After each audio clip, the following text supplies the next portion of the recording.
Santo, e enchei os corações dos vossos fiéis, e acendei neles o fogo do vosso amor. Enviai o vosso Espírito, e tudo será criado, e renovareis a face da terra. Oremos, ó Deus, que instruísse os corações dos vossos fiéis, com a luz do Espírito Santo, fazei que apreciemos retamente todas as coisas, segundo o mesmo Espírito, e gozemos sempre da sua consolação, por Cristo Senhor nosso. Amém. Em nome do Pai, do Filho e do Espírito Santo. Amém. Então, nós estamos voltando com o segundo módulo da Eucaristia. É uma alegria muito grande para mim voltar com esse módulo, porque significa que o trabalho deu muito certo. Então, não só para quem está aqui participando da aula presencialmente, mas para quem está acompanhando de casa, pelo YouTube, por tudo isso, o projeto deu muito certo. Então, vocês terem noção de como Deus multiplicou as coisas. Em Fortaleza vão ser aplicados em 13 paróquias. Curitiba já está começando o segundo módulo junto com a gente. Fortaleza, além das 13 paróquias, ainda tem a Casa de Missão Nacional do Capitão. Agora começa a ser aplicado na Casa de Missão Nacional de Lorena. Tudo leva a que uma paróquia de Lorena também vai ser aplicada. Então, Deus nos deu muito mais do que a gente imaginava. Em menos de 6 meses, Deus já fez tudo isso. Então, para a gente é uma alegria muito grande, porque, assim como Gamaliel disse sobre os cristãos, se for de Deus, continua. Se não for, vai acabar. Então, isso é uma alegria muito grande, porque é uma resposta do coração da juventude àquilo que o Papa tem pedido de nós, mas também a confirmação de Deus de tudo aquilo que é a vontade dele. Nós tivemos a graça do aprofundamento, que foi uma bênção, mais de 100 jovens lá na sede da Canção Nova. Você pode acompanhar as pregações, estão todos no YouTube também. Então, assim, eu tenho que dizer para vocês e para você que está assistindo o vídeo que foi uma surpresa para todo mundo. E de vez em quando eu me assustava com tudo que Deus estava fazendo. Mas aquilo que é de Deus continua. E isso enche o nosso coração de alegria. E que bom poder voltar para o segundo módulo. Vocês que estão aqui, que estão na primeira turma desse projeto. E aí já completamos um módulo e vamos começar outro. E se vocês estão aqui, isso quer dizer que vocês gostaram, que vocês querem estudar mais da fé. Bem, como a gente disse no módulo passado, o primeiro e o segundo módulo eles pegam a terceira parte do Yucat, que é a vida em Cristo, e dividem em 2 partes. Então, no módulo passado, a gente estudou a primeira sessão, que dizia justamente o quê? Da vida no Espírito Santo, os frutos, as virtudes, falava do pecado, falava da graça, preparava das bem-aventuranças, preparava o nosso coração para que a gente pudesse agora entrar nessa segunda parte. Essa segunda sessão da terceira parte do Yucat, que vai tratar justamente dos 10 mandamentos. Ao contrário do módulo anterior, nós não vamos fazer 8 semanas, mas sim 10 semanas. 10 mandamentos, 10 semanas. Então, para poder entender, para saber qual é a distância do curso, tá bom? Então, hoje nós vamos começar essa segunda sessão. Eu queria só, antes de a gente começar, deixar uma coisa muito clara. Para estudar o Yucat, que é o catecismo jovem da Igreja Católica, dado pelo Papa Bento XVI há 1 ano atrás, fez agora aos jovens na Jornada Mundial da Juventude. Para estudar o Yucat,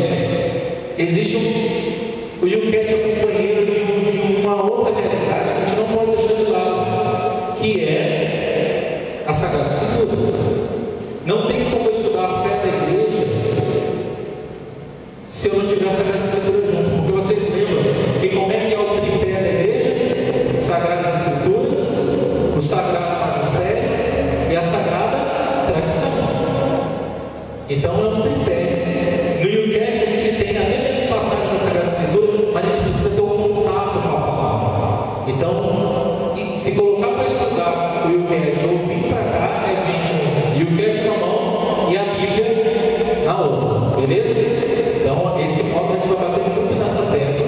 Por quê? Porque é necessário que a gente tenha esse contato com a palavra. Tá bom? Eu sei que o Yucat já traz ali na lateralzinha, né? A palavra, tudo, mas senão você fica, né? A pessoa pede para você abrir, a palavra em tal lugar. Aí você, onde, quando? Então, palavra de Deus, tá bom? Então, quem está estudando em casa, quem está estudando aqui, Yucat e Bíblia na mão. Além do Yucat da Bíblia, ela tem um catecismo grande. Porque às vezes eu quero me aprofundar no tema que o Yucat deu abriu e eu quero aprofundar, e aí um catecismo grande também tem uma aprofundada naquele tema, beleza? Vamos lá então?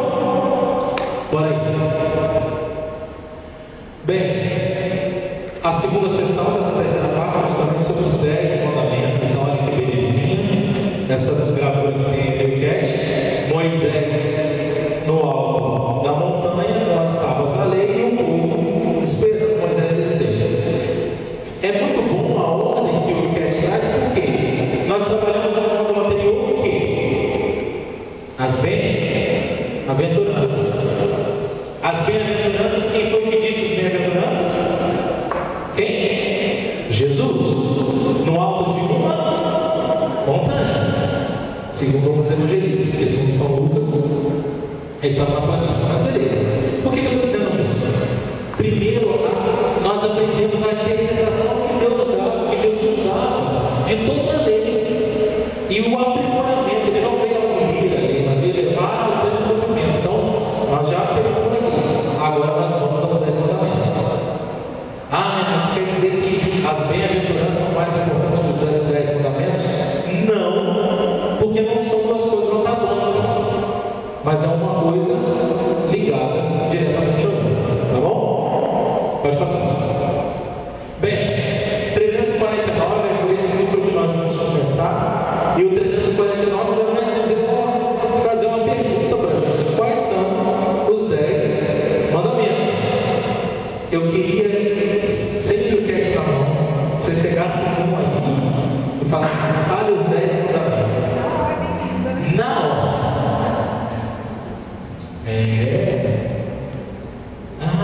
Se a gente não conhece, a gente não tem como viver. Então, não é decoreba, é para gravar no coração.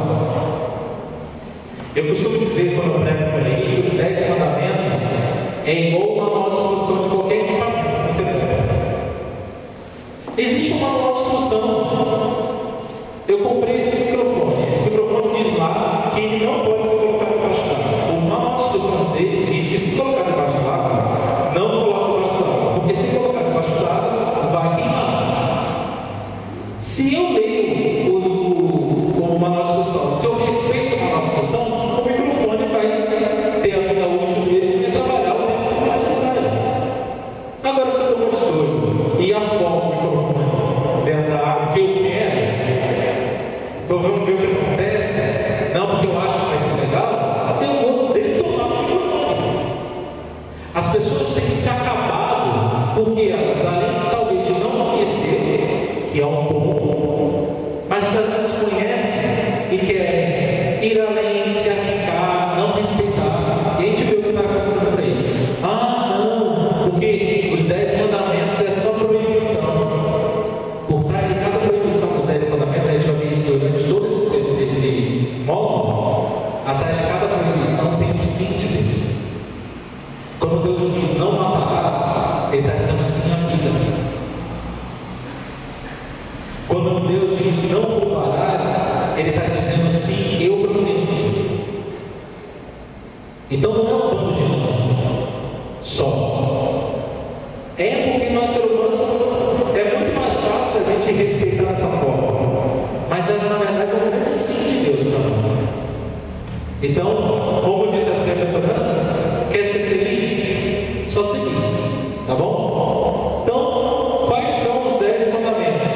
Beleza. Nós poderíamos ler aqui em Yucat, né? Mas nós não vamos ler aqui. Pega a sua Bíblia que trouxe. Porque uma grande questão é: nossa, a igreja inventou os 10 mandamentos. A igreja teve um dia. Eu quero lembrar que os 10 mandamentos é algo seguido não só pelos cristãos, tá bom? Que os nossos irmãos mais velhos, ou os nossos pais, até como o Papa Bento XVI gosta de chamar, os judeus, eles seguem os 10 mandamentos. É adorar, é algo sagrado para eles.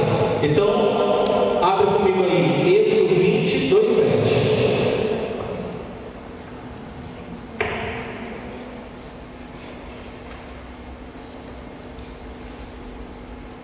Êxodo 20, 2, 7. 17. Êxodo 22, 17. Abriu aí? Eu sou o Senhor teu Deus, que te tirou do Egito e da casa da escravidão. Não terás outro Deus além de mim. 5. Não te prostrarás diante dos ídolos, nem te prestará culto, pois eu sou o Senhor teu Deus, um Deus ciumento. 7. Não pronunciará o nome do Senhor teu Deus em vão. Segundo mandamento, certo? Terceiro mandamento. Lembra de santificar o dia do sábado. Aí uma vez eu estava no confessionário da São Paulo, e a gente tem lá uma aula com os 10 mandamentos, que a gente vai fazendo uma preparação da confissão para os 10 mandamentos. E a menina virou e falou assim: tá lá, guardar domingos e festas, né? Ela falou: mas onde está escrito isso na Bíblia? Domingo. Eu falei: não está escrito.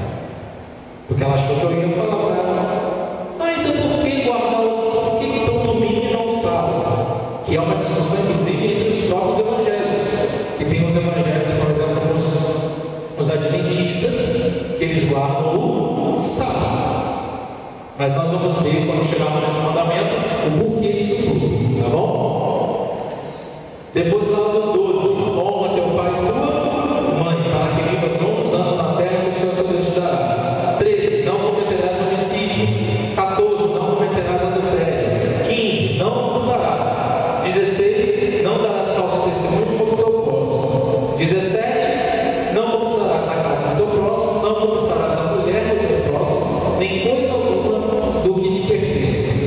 Tá? Isso é uma das fontes dos 10 mandamentos, mas tem outra. Deuteronômio 5, 6 e 21.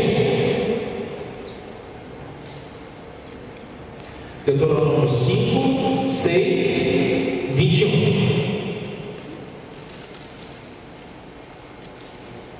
Vocês vão ver que é muito parecido com o texto do Êxodo. Eu sou o Senhor teu Deus, lá no 6. Eu sou o Senhor teu Deus que te tirou do Egito, da casa da escravidão.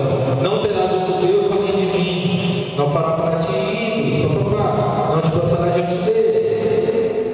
Não pronunciarás o nome do Senhor teu Deus em vão. 11. Guarda o dia do sábado, santifica como ordenou o Senhor teu Deus.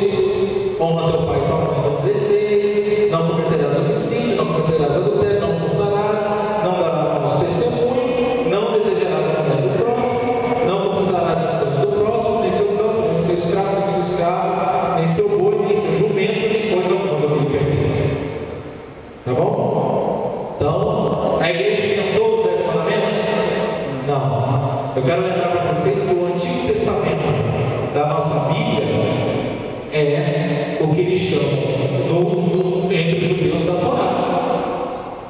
Então, o Pentateuco, que são os 5 primeiros livros da Bíblia, é a Torá judaica. Então, isso existe desde que não tem mundo. Porque Deus é o mesmo. E o manual de instrução da criatura que ele criou também é. Beleza? Deu para entender aí? É bonito do jeito que está no enquete, os 10 mandamentos, porque não está daquele jeitinho tradicional, né? Ele está do jeito bíblico. Então, porque é a palavra de Deus, tá bom? Pode passar. Serão os 10 mandamentos uma composição aleatória? Já vimos que não, né? Não, os 10 mandamentos contêm uma unidade.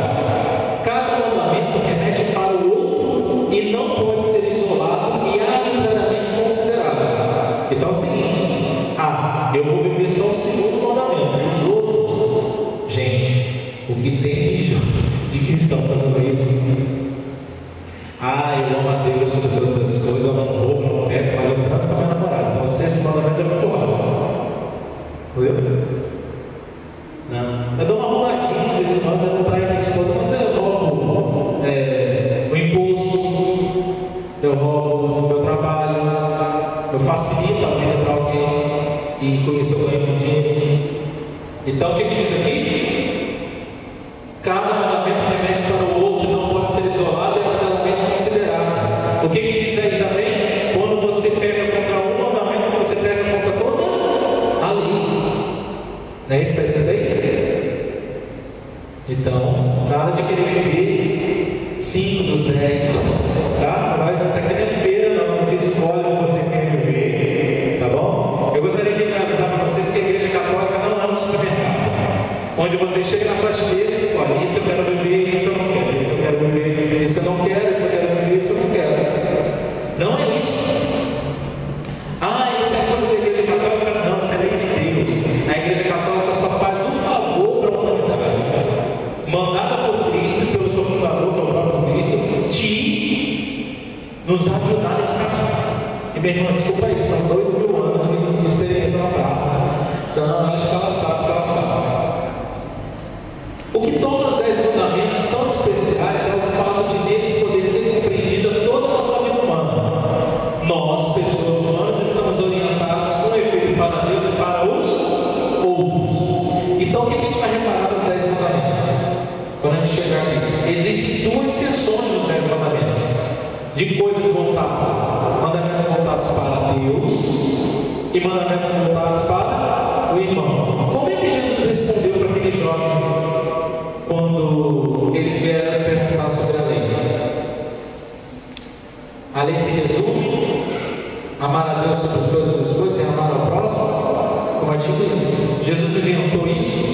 Não. Por quê? Porque o próprio povo judaico já interpretava os mandamentos dessa forma: uma parte voltada para Deus e uma parte voltada para os irmãos. O que pega toda a nossa vida, certo? Porque nós estamos orientados com efeito para Deus e para os outros. Já tem questão de João. Aquele que diz amar a Deus e não ama o seu irmão é um mentiroso. Então não dá para viver. Eu sou muito carismático, eu sou muito espiritual, sabe? Mas eu sou um cavalo batizado. Eu chego em casa e distribuo coisas. Meu irmão se converte, minha irmã se converte.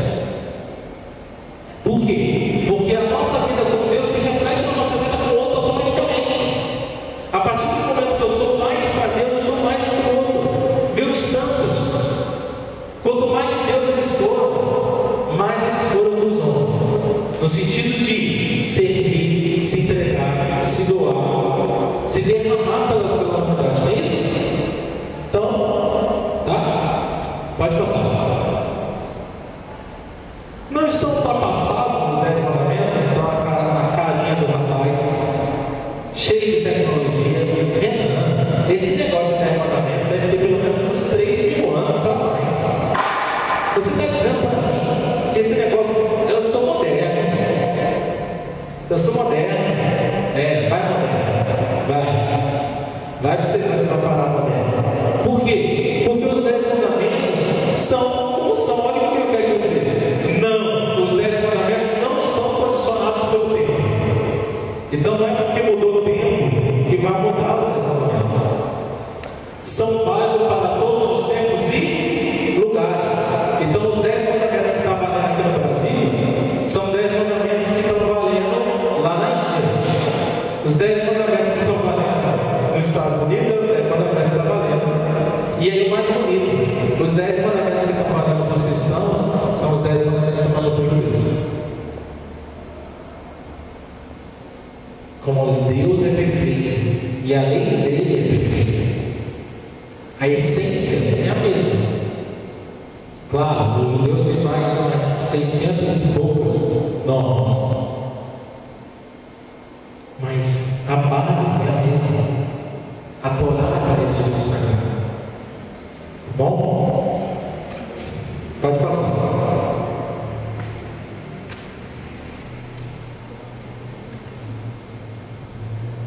Bem, dada a introdução dos 10 mandamentos, nós vamos entrar nesse primeiro capítulo que vai falar justamente do que? Desses mandamentos que são voltados para Deus.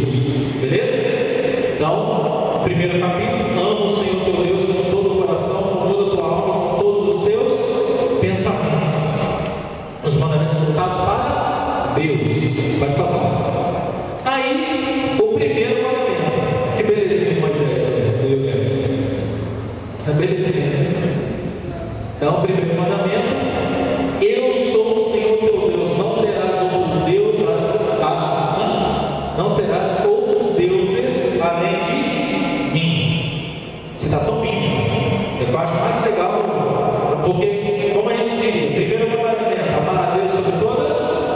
as coisas, ótimo, está certo.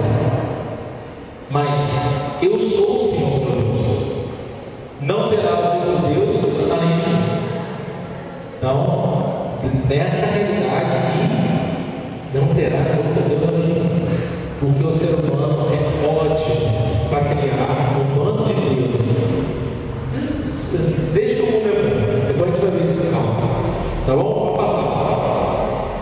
Então, 352. O que significa eu sou o Senhor teu Deus? Êxodo 22. Não devemos colocar nada acima dele, nem considerar nada mais importante ou ceder a sua primazia a nenhuma coisa ou pessoa. Conhecer, servir e adorar a Deus tem absoluta prioridade na vida. Presta atenção para uma coisa aqui.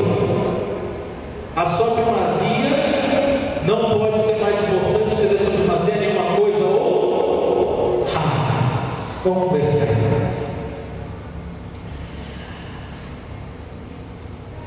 Dona Maria, jovem, Mariazinha, jovem, participa do grupo de oração, é acólita, uma menina maravilhosa, super engajada na igreja.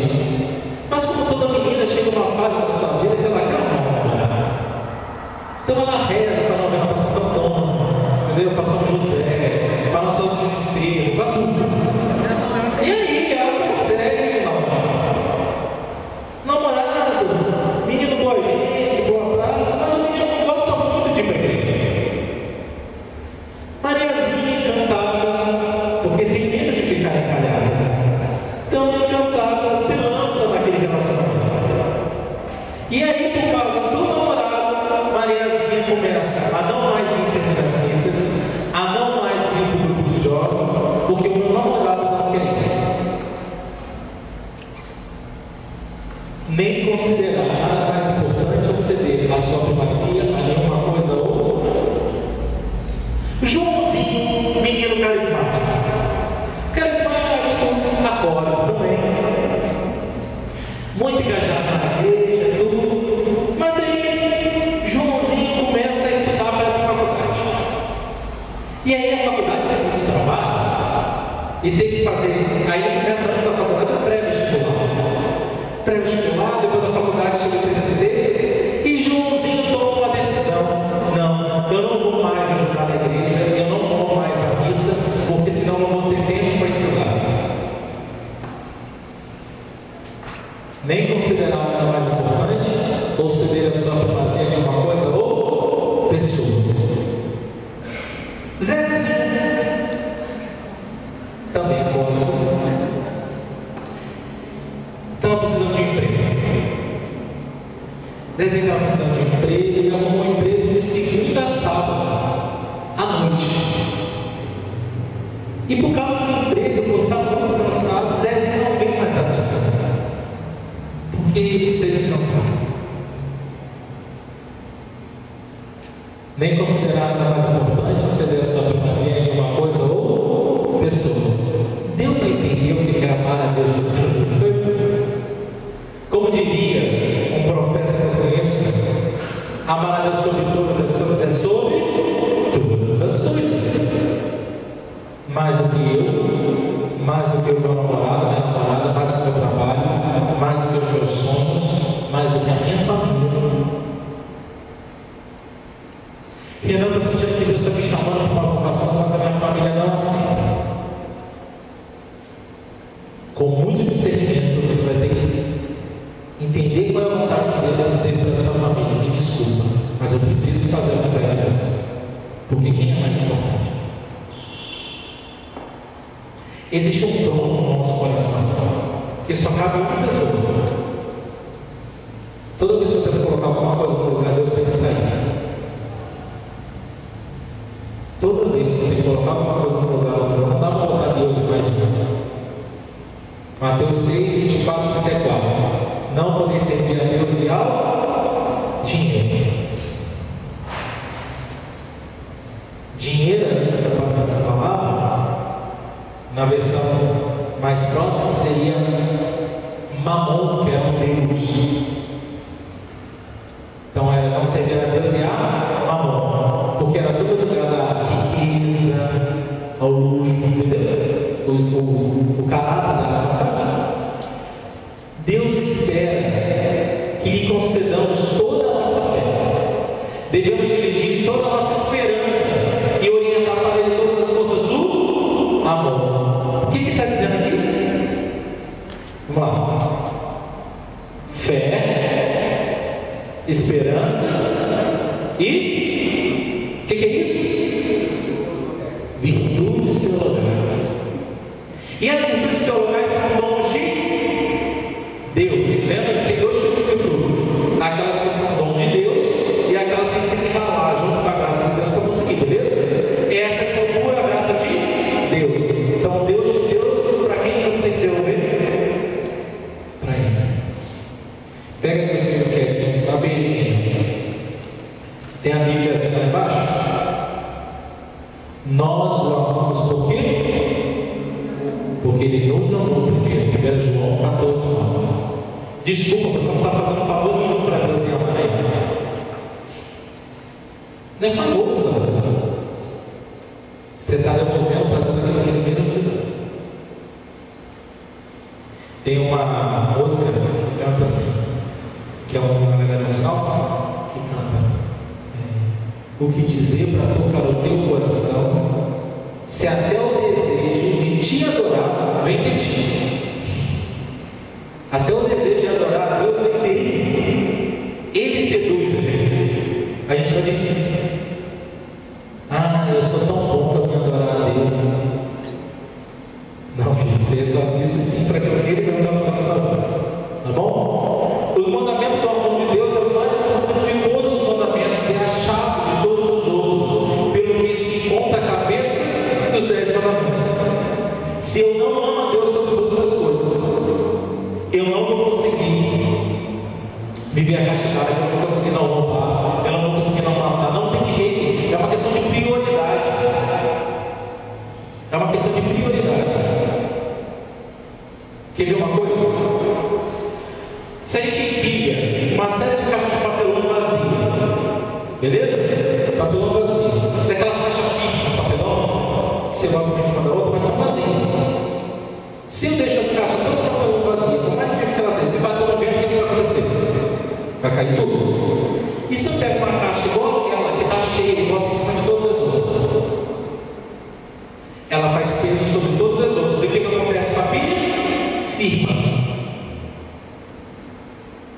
Se eu não amo a Deus sobre todas as coisas, eu não tenho como firmar o resto da minha vida.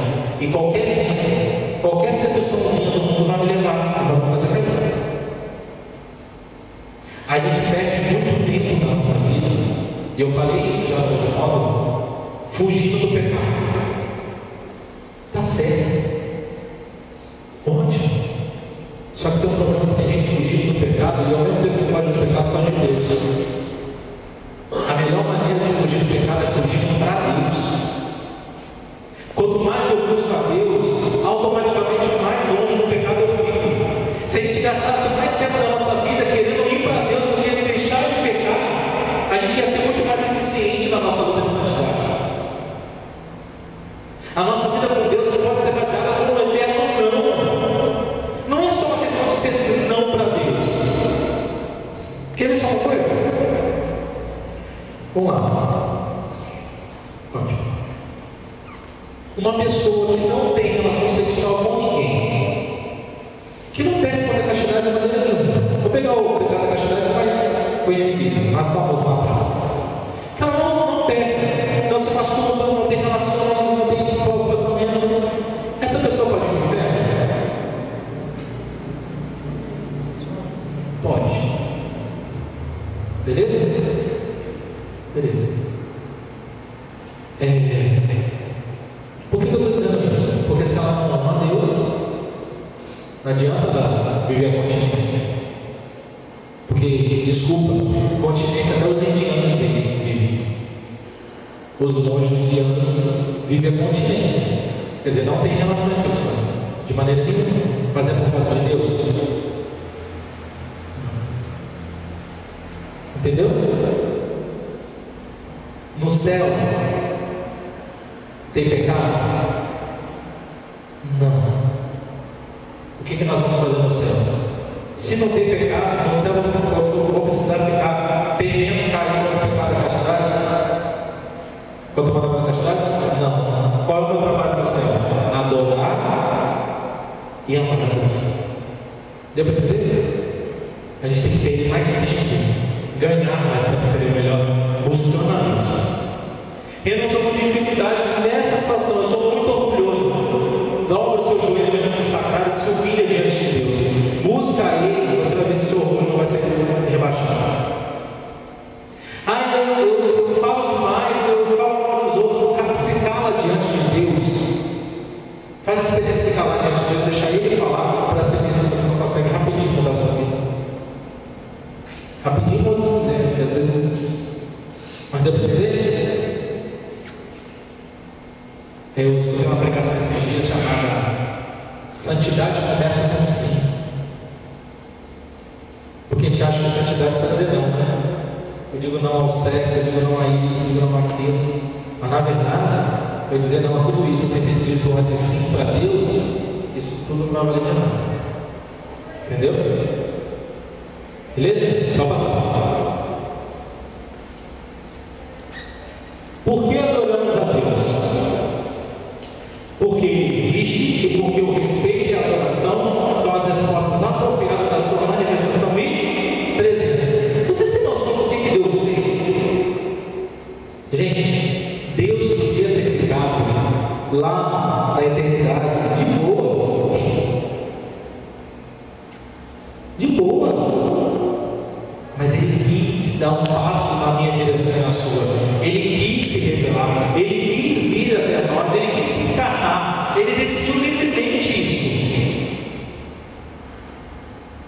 Não é um ET, não é Deus. Tá bom? E tem gente que trata Jesus como se fosse um ser especial, quase um ET. Não é Deus. Deus encarnado. Veio até por você. Veio até nós. E como é que eu respondo a tudo isso? Adorando e servindo a Deus. Lembra do primeiro modo? Como nós seremos felizes? Só adorando e servindo a Deus. Aquele pensamento maravilhoso de São João Maria Vianney. A felicidade não está fora nem dentro de nós. A felicidade só está em uma pessoa, em Deus. Onde Deus não é adorado ou não é considerado o Senhor da vida e da morte, ocupam outros o seu lugar e a dignidade humana é colocada em risco. Essa frase de quem? É do Illuminati.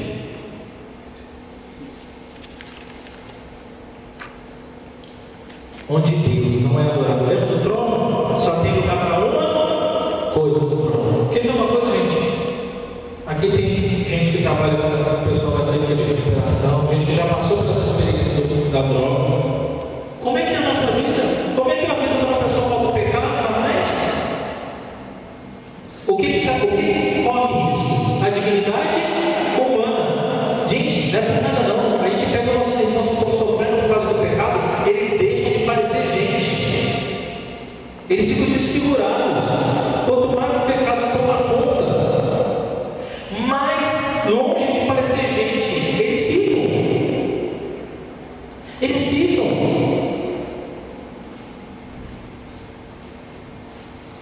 O padre Pacheco, que era de Britânia, morou um tempo com a gente na São Paulo. E ele falou que numa das casas tinha uma interna, ela era viciada em crack. E ela tinha levado crack para dentro da casa, de recuperação. E eles acharam. Só que não falaram nada, pegaram o crack e jogaram fora. E ela ficou louca. Porque quando bateu a vontade de fumar o crack, ela procurou o crack. Opa! Obrigado!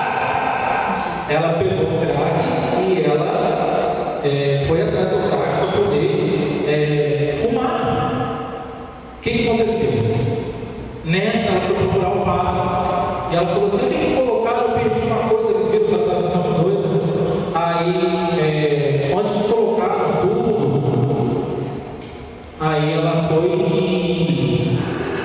Aí ele falou assim para ela: nós jogamos fora aquilo que precisava ser jogado fora. no lugar certo. Jogamos fora dentro da privada. Quando foi à noite, eles começaram a escutar um barulho de quebra-quebra. Quando foram ver, aquela menina estava lá na caixa de esgoto, quebrando o cano de esgoto de fezes, atrás de 2 pedras de prata. Dignidade humana. A que ponto chega a dignidade humana? Quando Deus é tirado dela, não tem dignidade. Não tem. E disso eu estou falando das drogas, eu poderia estar falando do sexo, eu poderia estar falando do roubo, eu poderia estar falando de mentira. Porque a pessoa está mentindo, que a vida dela se torna uma grande mentira. Então, onde Deus não é adorado, onde Deus não é colocado em primeiro lugar, a vida vai perdendo sentido. Gente, eu acho que aqui todo mundo já teve a infeliz experiência de viver longe de Deus por algum tempo da vida. Ou então viver muito perto da casa de Deus sem conhecer Ele. Eu não sei o que é pior. E a gente sabe toda a diferença que há uma vida longe de Deus e uma vida dentro de Deus. Sabe? Então, pode passar.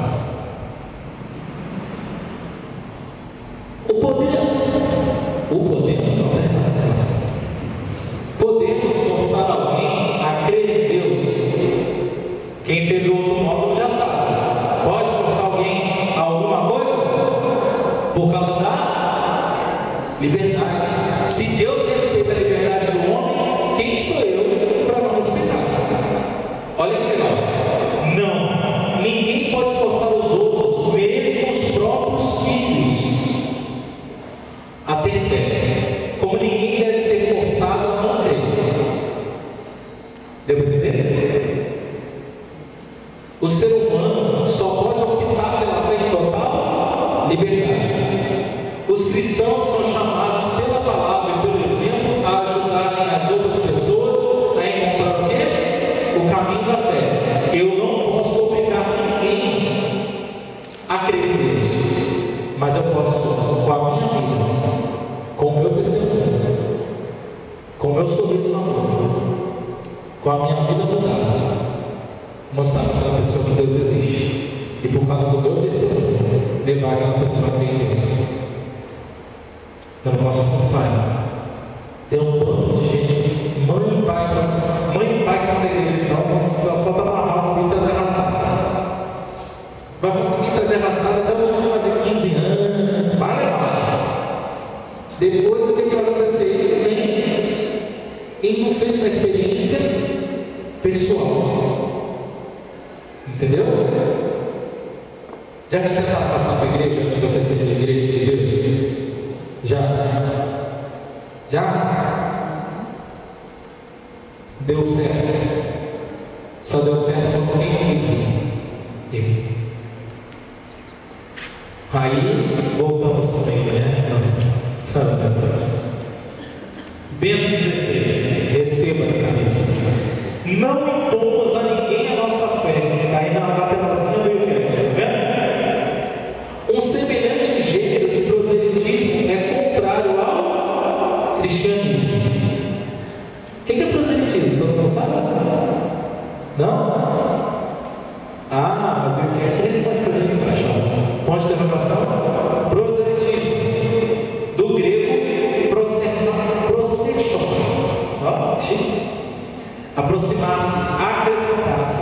Trata-se da exploração da pobreza intelectual e psíquica dos outros para os atrair à própria fé. Então pode lugar que a gente vê isso acontecendo. Pobreza o quê? Intelectual e psíquica. A pessoa não tem compreensão para entender, ou ela está abalada emocionalmente. Aí eu tento atrair ela na minha própria fé. Vocês veem isso acontecer por aí? Entende? Traga o seu marido de volta 7 dias. Ou então, na porta de algumas igrejas ditas cristãs,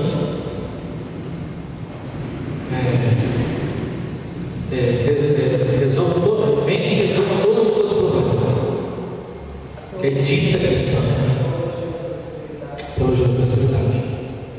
Beleza?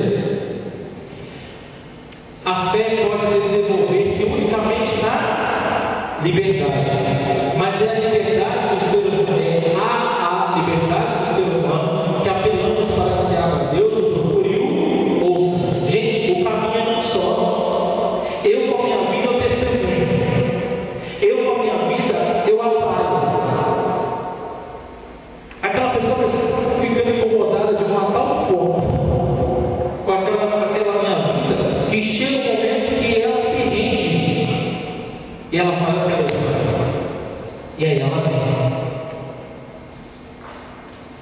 Se a gente não tomar cuidado, gente, isso é muito sério. Por quê?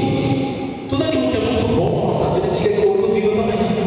Isso é normal. Quando você vai num lugar muito legal, qual é o segundo pensamento que você tem? Porque o primeiro pensamento é: cara, que lugar legal. Segundo pensamento: queria que fulano tivesse aqui. Não é assim? E quem é esse fulano? É sempre alguém que você ama, que é especial para você. Então, queria que fulano estivesse aqui, é alguém especial para você. Então a gente quer. Só que isso não pode agredir a liberdade do outro. Eu não estou falando de insistência. Diz São Paulo que a gente tem que pregar oportuna e não oportunamente. Mas eu estou falando de respeitar a liberdade. Se chega um ponto que a pessoa diz para você: eu não quero, para de me perturbar, eu vou continuar perturbando. Porque se eu continuo, eu posso perder aquela pessoa de vista. Porque eu não respeitei a liberdade dela.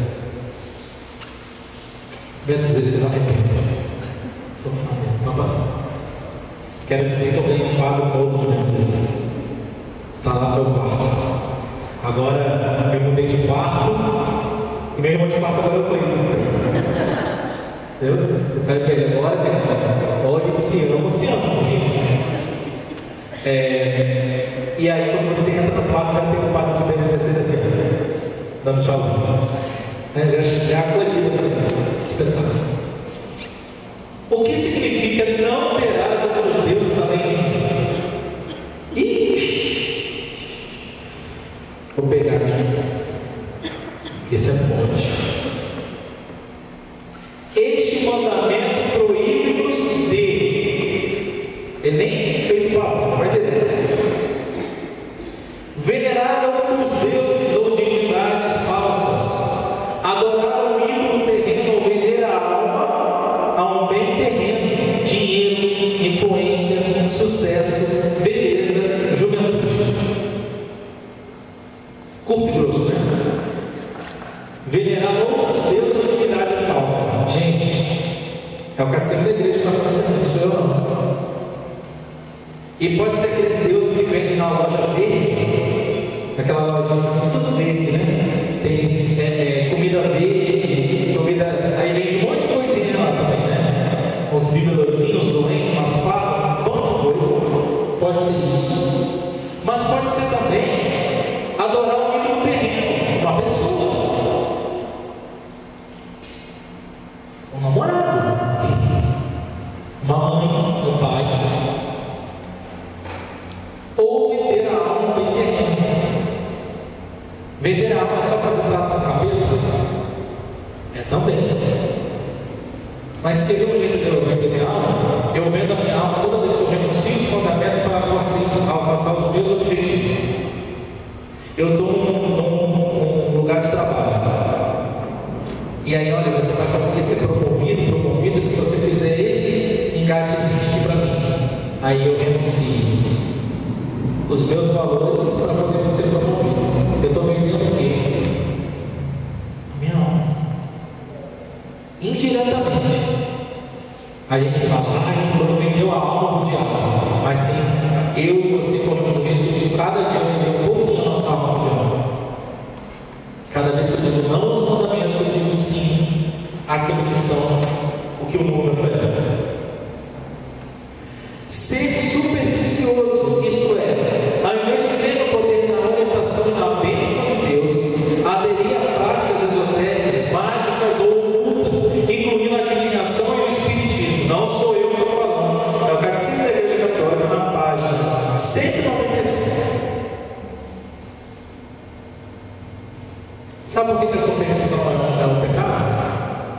eu não acredito no Deus que provê.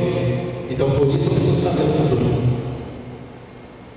Por isso eu tenho que recorrer a algumas coisas.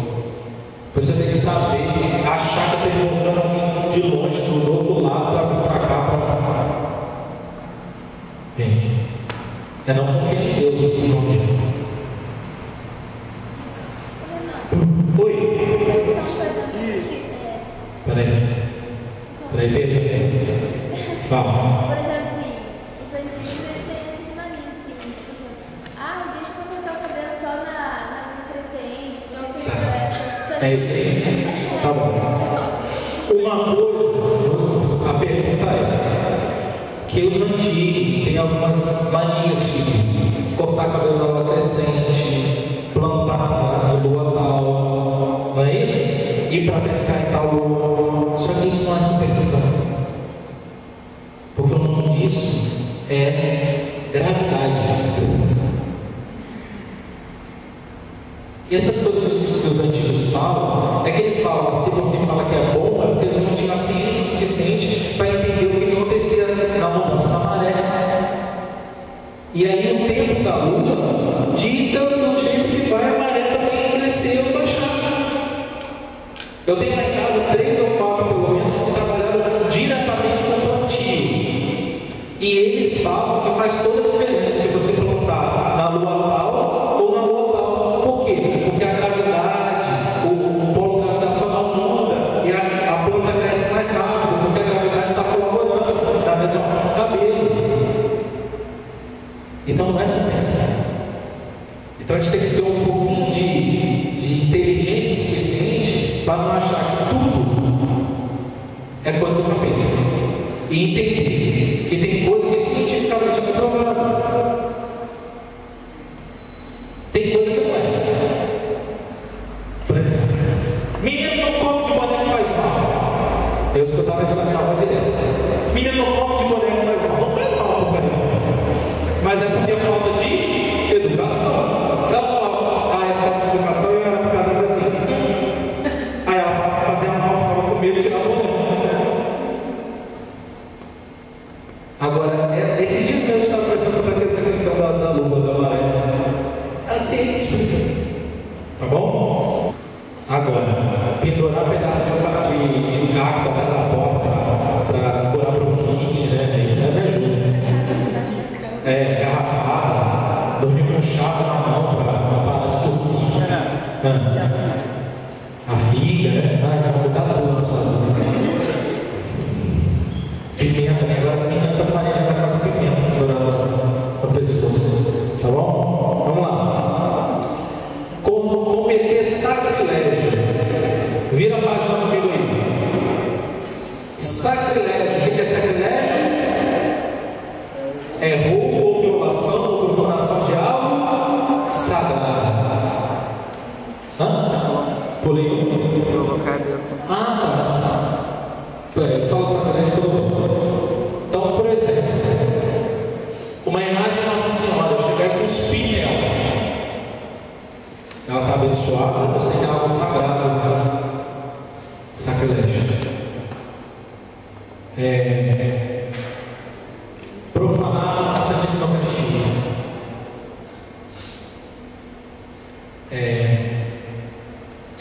Vamos lá. O que mais? Brincar com coisas sagradas, por exemplo. Rifar o cálice da missa. Gente, isso aí acontece.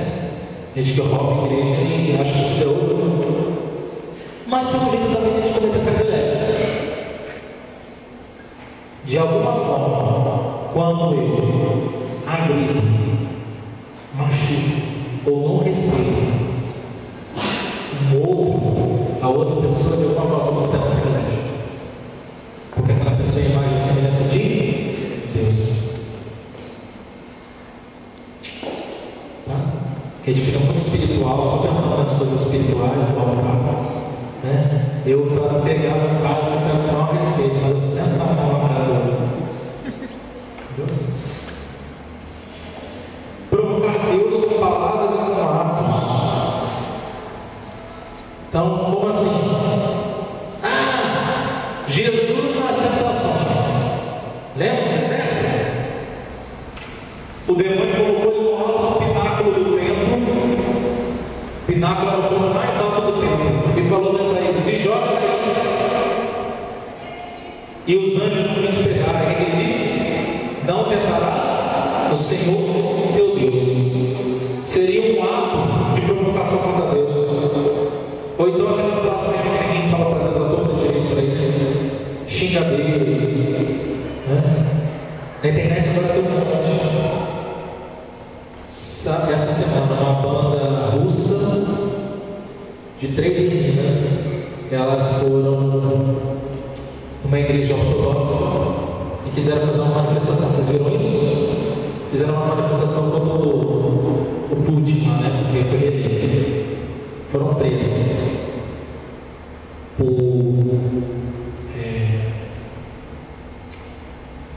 por invadir lugar religioso, incitar o ódio religioso e um monte de coisa. Começou uma manifestação mundial. A Madonna falou, o povo Magari falou, e fulano falou, tudo a favor delas. Aí agora, esses dias, um bando de feminista maluca pegou, foi lá e passou a motosserra numa cruz.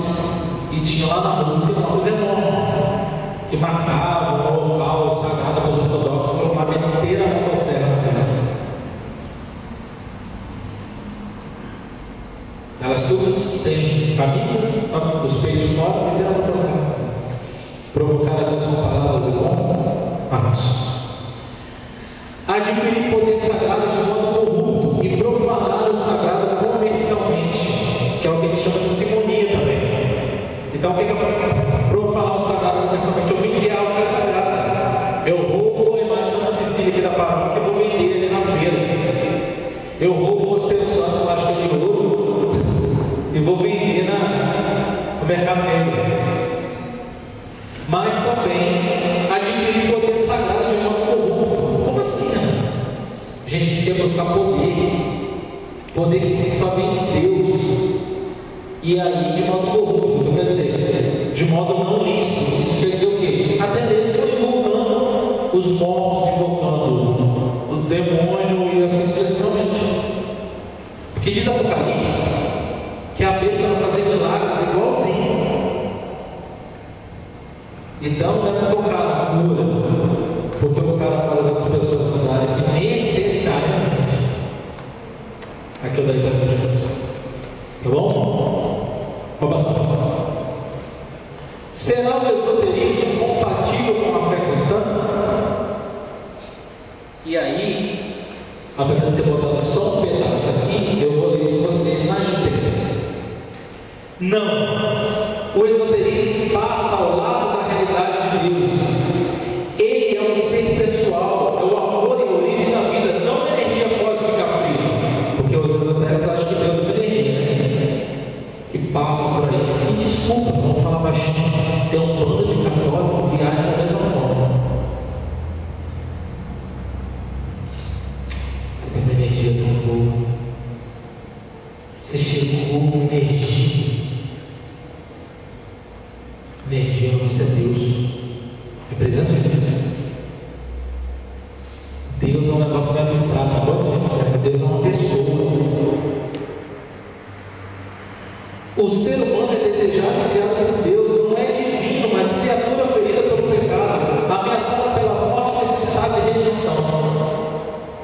Enquanto os adeptos do esoterismo aceitam geralmente que o ser humano se pode redimir a si mesmo, quer dizer, salvar a si mesmo, os cristãos creem que só Jesus Cristo e a graça de Deus os salva. Então, muitas coisas, por exemplo, como o Espiritismo, a teologia da reencarnação, a teoria da reencarnação, qual é o processo?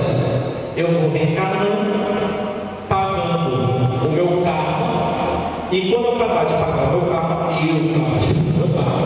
eu subo para um mundo elevado, superior. Eu. Nós cristãos acreditamos. Primeira coisa, vou dizer o final do padrão. Eu não sou o papel higiênico para ser ensinado. Entende? Sou caderno para ser encadernado, tá? E quem nos salva é Jesus Cristo. E aí eu vou deixar um ponto muito claro aqui.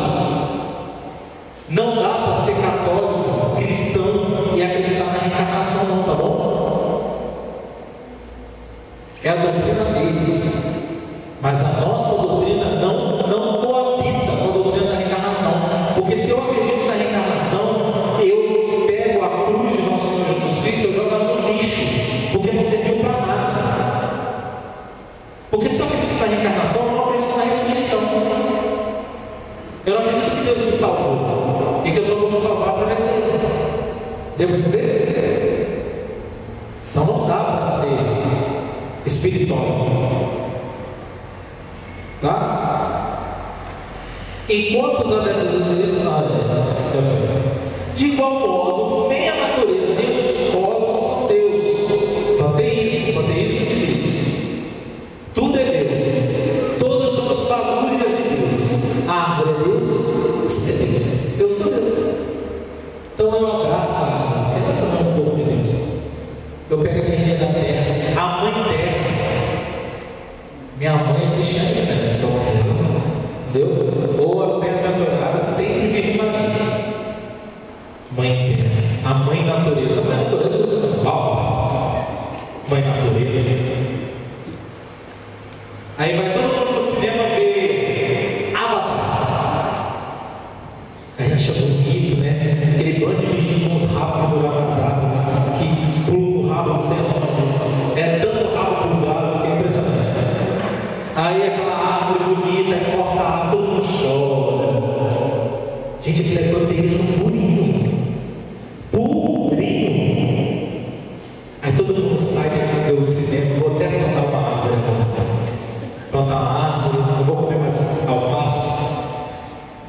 Gente, pelo amor de Deus, né? Você não consegue ter fé, pelo menos ser inteligente, né? E sem fé e burro fica difícil. Antes, o Criador que nos ama com todo o amor é infinitamente maior de tudo que Ele criou. Deus me ama, mas Ele não sou eu.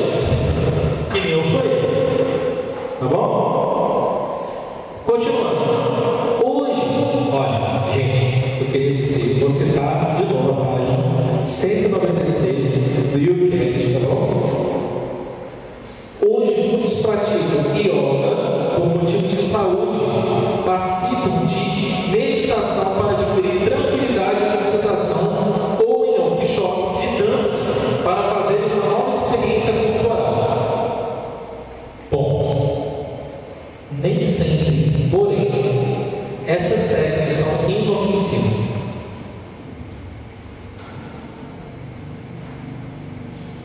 Eu gostaria de dizer que esse livro não foi editado pela Renovação Carismática, tá? Da Igreja Cristã. Por vezes são veículos para uma doutrina estranha ao cristianismo. Qual é a doutrina? Esoterismo. Então, uma vez eu li o livro do Padre Jonas Abires, sim, sim, não, não. E aí, numa época eu tinha um problema de coluna, fiquei gravada 45 dias, e aí a médica me mandou fazer acupuntura, aliviar a dor e tudo mais. E no livro falava que a acupuntura não era uma coisa que vinha de Deus, que invocava espíritos que iam além, né? O YouCat ele é muito, porque está falando, por exemplo, da acupuntura. O YouCat ele é muito prudente, porque ele fala assim, nem sempre. Eu não posso dizer que existem médicos sérios e trabalham com a realidade da acupuntura de maneira séria. Porque já foi comprovado, na série, inclusive, estava uma briga, não sei como é que está, se ia ficar a acupuntura com os fisioterapeutas ou com os médicos, por ter incisão no corpo, né? Por quê? Porque foi visto que existem, como é que fala você? Colaborações concretas com a saúde de determinadas situações. Ótimo. Mas, gente, sério. Aí eu procurei uma acupunturista e eu perguntei sobre isso a ela, se tem essa parte de invocação que eles tanto Sim. E ela falou assim pra mim, que a gente podia fazer sem ou com, porque diz que tem. Entendeu? Então, sem ou com. É igual, por exemplo, quando se faz judô, taekwondo, como um mero esporte, mas eu posso fazer com toda uma realidade espiritual por trás. Gente, não é questão de extremos, é questão da justa verdade. Beleza?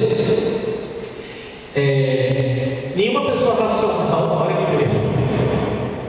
Nenhuma pessoa racional deveria concordar com essa mundivisão irracional em que formigam espíritos doentes e anjos esotéricos, em que se crê em magias e viciados têm o conhecimento misterioso, ocultado ao povo estúpido.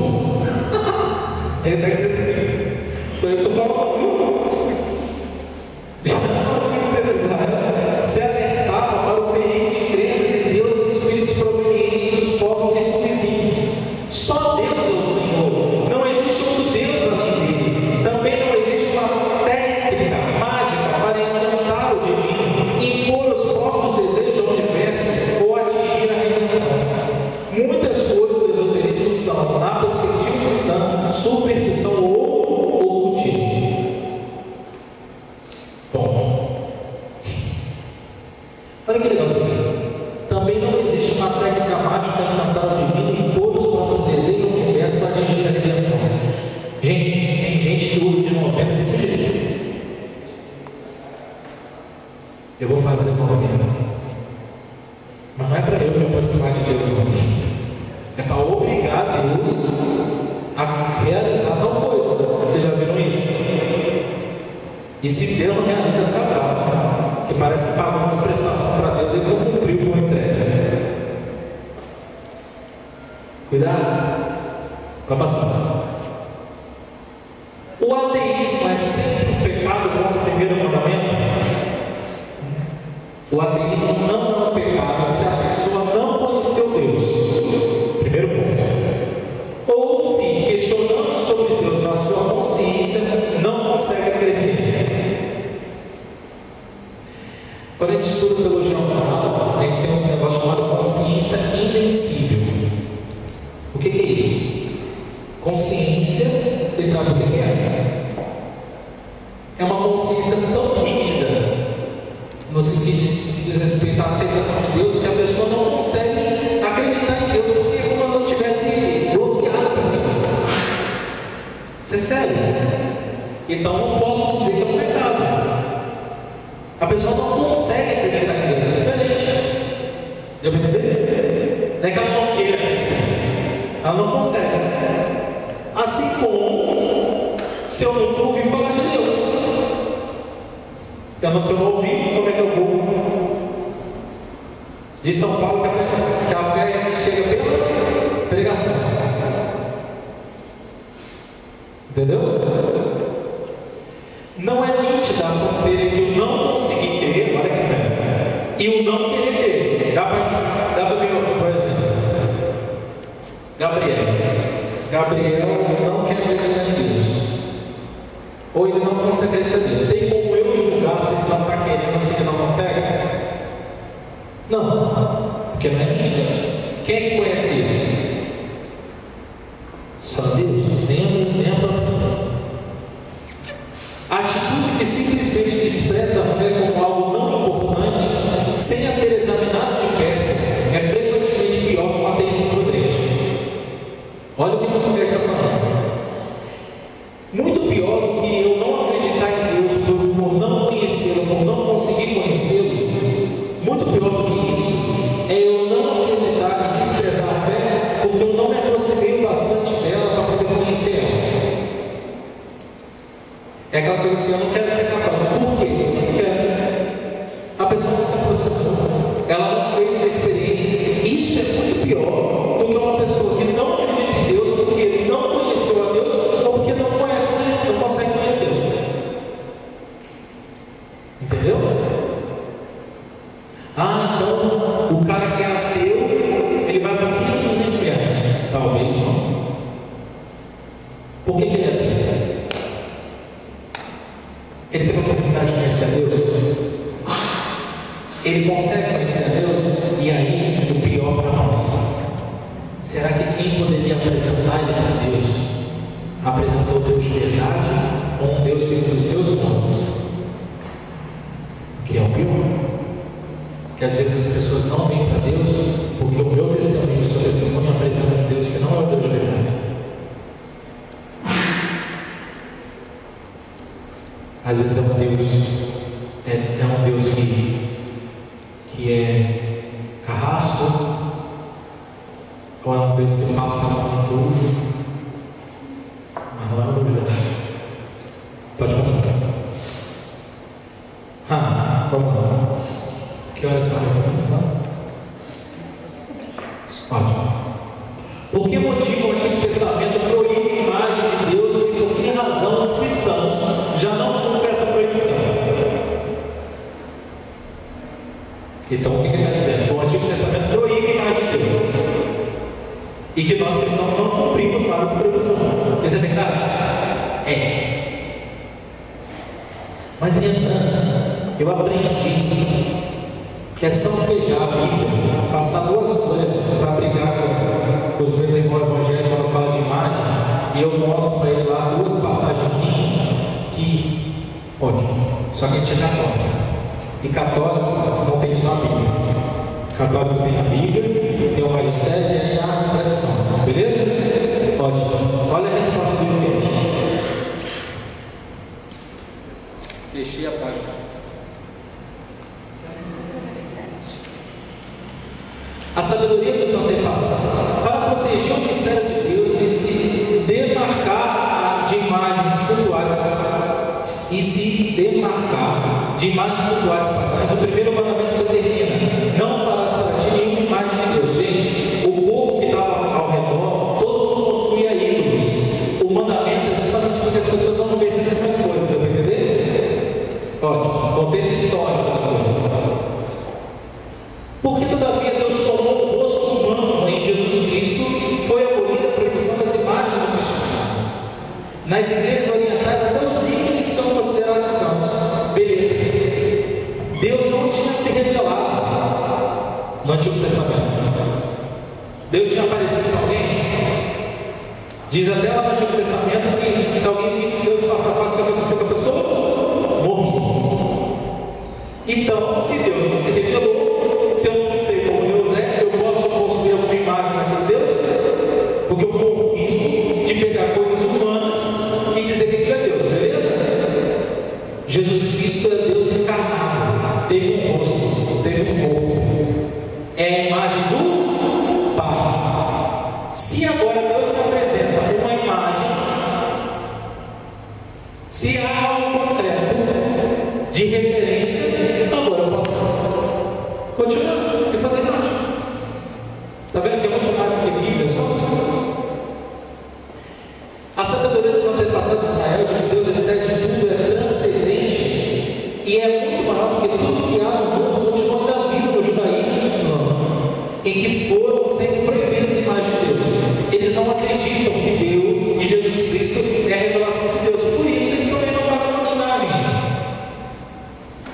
No cristianismo, a proibição das imagens relativamente a Cristo foi São João Chano e foi abolida no segundo concílio de Nicéia, no ano 787. Pela sua encarnação, Deus deixou de fato de ser absolutamente inimaginável. Desde Jesus, podemos ter a imagem do seu ser. Quem me vê, vê o Pai. João 14, 9. Deu para entender por que a gente faz imagem? Mas no Antigo Testamento, gente, mas eu sou cristão, e cristão, o Novo Testamento está lá em revelação de Jesus Cristo. Não dá para considerar só o Antigo Testamento, tem que considerar o Antigo e o Novo. E se Deus se revelou em Jesus Cristo, ao ponto de dizer quem me vê, vê o Pai, como é que eu não vou fazer imagem nada disso? Então é muito mais que somente um problema bíblico. Ok? Passa, galera. Para terminar, como é de praxe, ele chegou. Bento XVI, o Papa perdeu o costume, beijinho nele. Olha o que o Papa vai dizer com relação aos mandamentos. Jesus recorda ao jovem rico os 10 mandamentos como condições necessárias para alcançar a vida eterna. Constitui pontos de referência essenciais para viver no amor, para distinguir claramente o bem do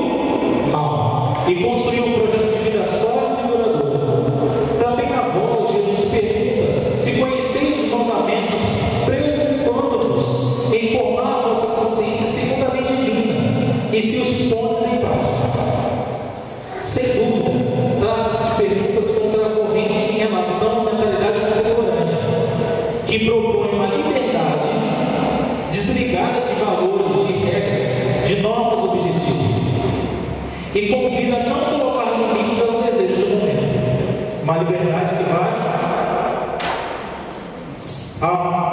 Ele abre o nome, né? Deixa a gente liberar. Vai cantar na palavra. Mas esse tipo de proposta, em vez de conduzir a verdadeira liberdade, leva o homem a tornar-se escravo de si mesmo, dos seus desejos imediatos, de ídolos com o poder, o dinheiro, o prazer desenfreado e seduções do mundo, tornando-o incapaz de seguir a sua vocação natural ao mundo. Lembra lá? Onde a gente tira Deus, o ser humano perde a sua dignidade. Deus dá os mandamentos porque nos quer educar para a verdadeira liberdade, porque quer construir conosco um reino de amor, de justiça e paz. Ouvi-los e pô-los em prática não significa alienar-se, mas encontrar o caminho da liberdade do amor autêntico, porque os mandamentos não limitam a felicidade, mas indicam o modo como encontrar.